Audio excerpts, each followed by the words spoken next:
આ લજામણીનો છોડ છે, એને આપણે રીસાઈશું તો રીસાઈ જશે, અડીશું એટલે તમે જોઈ શકો છો। હા બેટા કરું। જો મારી દીકરી રીસામણી રીસાવે છે, જો રીસાય બેટા। જય માતાજી મિત્રો, કેમ છો બધા? પુષ્પા વ્લોગમાં તમારું સ્વાગત છે। તો આજે અમે અમારી ગલોળીમાં શું છે એ બતાવીશું, ચાલો એ બતાવીએ। તો અમારી ઢીંગલી પણ સાથે છે।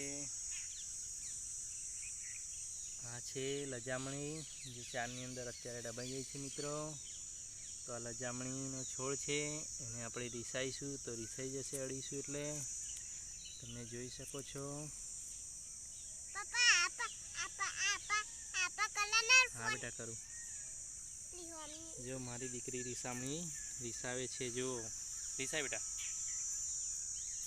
હવે તેને કોટો ના વાગે, આથાડા ખાલી રિહાઈ જશે, આ બધી રિહાઈ દઈએ મિત્રો। આ મળીએ એટલે બધી રિહાઈ જાય છે।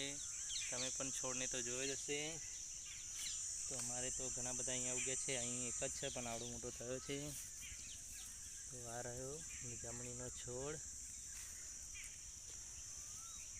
આ બધી રીસાઈ ગઈ લજામણી મિત્રો। તો અહીંયા પણ બીજો એક કોટો વાગ્યો,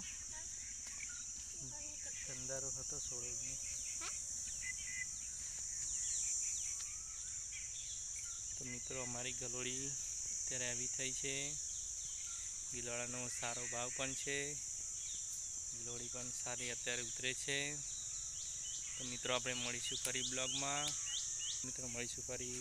પુષ્પા બ્લોગને સબસ્ક્રાઈબ ના કરી હોય તો કરી લેજો। Bye bye.